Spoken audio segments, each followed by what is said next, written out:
범죄하기 전에는 아담이 하나님의 율법을 순종함으로 의로운 품성을 이룰 수 있었다. 그러나 아담은 그렇게 하지 못했다.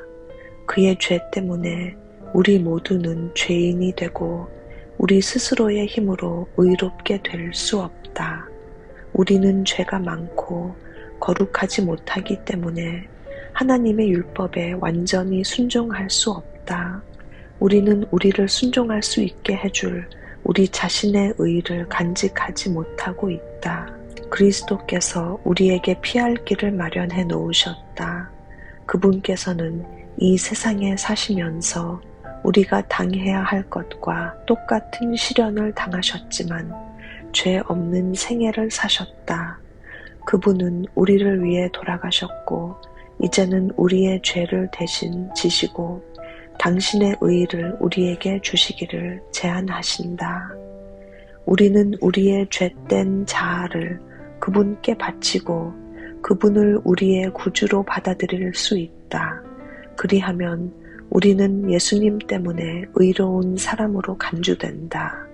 그리스도의 품성이 우리의 품성을 대신하게 될 것이다. 우리는 마치 죄를 짓지 않은 것처럼 하나님 앞에 받아들여진다. 더욱이 그리스도께서 우리의 마음을 변화시키신다. 믿음으로 그분께서 우리 마음에 거하시게 된다. 우리는 믿음으로 그분을 붙들어야 하고 날마다 우리 자신을 그분께 드려야 한다. 우리가 그렇게 할 때 그분은 우리 속에서 역사하시고 우리는 그분을 기쁘시게 하는 일들을 하게 될 것이다.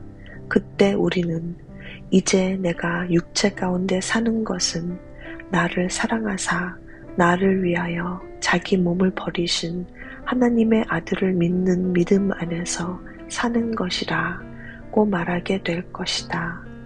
예수님께서는 제자들에게 말하는 이는 너희가 아니라 너희 속에서 말씀하시는 자, 곧 너희 아버지의 성령이시리라고 말씀하셨다.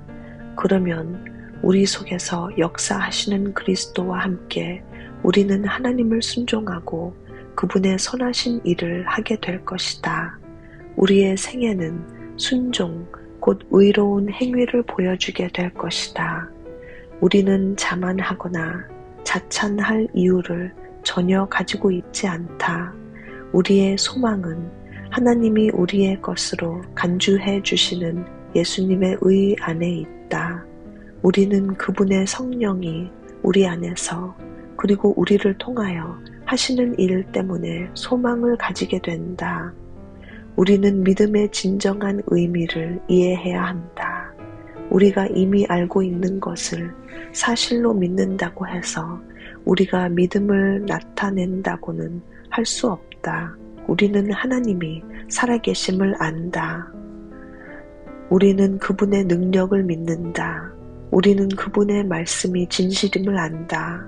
사단과 그의 사자들까지도 그 사실들을 알고 믿는다. 성경은 귀신들도 믿고 떠느니라고 우리에게 말한다. 그러나 이것은 믿음이 아니다.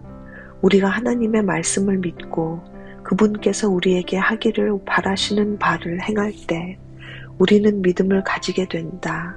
우리가 우리의 마음을 그분께 드리고 그분을 사랑할 때 우리는 믿음을 나타내게 된다.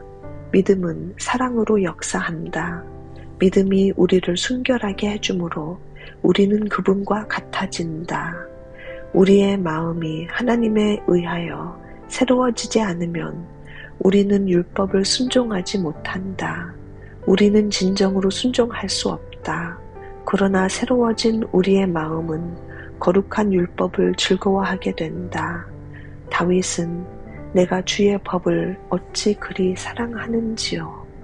내가 그것을 종일 묵상하나이다. 고 말했다. 그리고 우리가 그리스도 예수 안에 있을 때 율법의 의가 우리 안에 완성된다. 어떤 사람들은 하나님의 그들의 죄를 용서해 주셨다는 것을 알고 그분의 자녀가 되고자 진정으로 바란다. 그러나 그들은 그들의 품성이 완전하지 못하고 그들의 생애가 결점으로 가득한 것을 깨닫는다. 그들은 성령께서 그들의 마음을 새롭게 해주었는지 의아스럽게 생각한다. 그런 사람들에게 나는 이렇게 말하고자 한다. 희망 없이 물러서지 말라. 우리는 때때로 우리의 과오 때문에 예수님의 발 앞에 엎드려 슬피 울어야 할 것이다. 그러나 우리는 포기해서는 안 된다. 비록 우리가 원수에게 삼킨 바 될지라도 하나님은 우리에게서 떠나가지 않으신다. 하나님은 우리를 홀로 버려두지 않으신다. 예수님은 하나님 우편에 계신다. 그분은 당신의 아버지께 우리를 용서해 달라고 간구하고 계신다.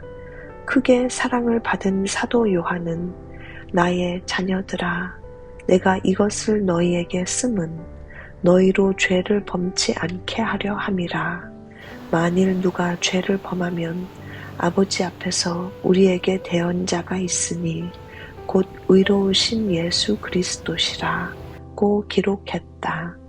우리는 아버지께서 친히 너희를 사랑하심이니라 고 하신 그리스도의 말씀을 잊지 말아야 한다.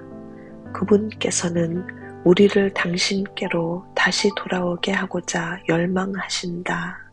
그분은 우리 안에 반영된 당신 자신의 순결함과 거룩함을 보기를 원하신다. 만일 우리가 우리 자신을 그분께 굴복시키면 그분은 우리 안에서 시작하신 선한 일을 예수님께서 오실 때까지 계속하실 것이다. 우리는 큰 열망을 안고 기도해야 한다. 우리는 더욱 완전히 믿어야 한다. 우리 자신의 힘을 믿을 수 없다고 생각될 때 우리 구주의 능력을 의지하자. 우리 생명의 빛이 되시는 그분을 찬양하자. 우리가 예수님께 가까이 가면 갈수록 우리 자신의 생애에서 더 많은 결점을 보게 될 것이다. 우리가 죄 많은 우리 자신들을 완전하신 구주와 비교할 때 우리는 더욱 분명히 보게 될 것이다. 사단이 우리를 지도하는 힘을 잃을 때 생명을 주시는 하나님의 영이 우리를 인도하고 계심을 알게 될 것이다. 우리가 죄된 사람임을 알지 못하면 예수님을 향한 깊은 사랑이 우리 마음속에 거할 수 없다. 우리가 그리스도의 은혜로 변화되면 우리는 구주의 거룩한 품성을 흠모하게 될 것이다. 만일 우리가 우리 자신의 죄 많은 상태를 보지 못하면 우리는 그리스도의 아름다움과 완전함을 결코 볼 수 없다. 우리가 우리 자신에게서 자랑할 것을 적게 발견하면 할수록 우리는 그리스도의 무한한 순결과 아름다움을 더욱 많이 발견하게 된다. 우리 자신이 얼마나 죄된 사람인가를 알게 될 때 우리는 용서해 주시는 분께로 돌아가게 된다.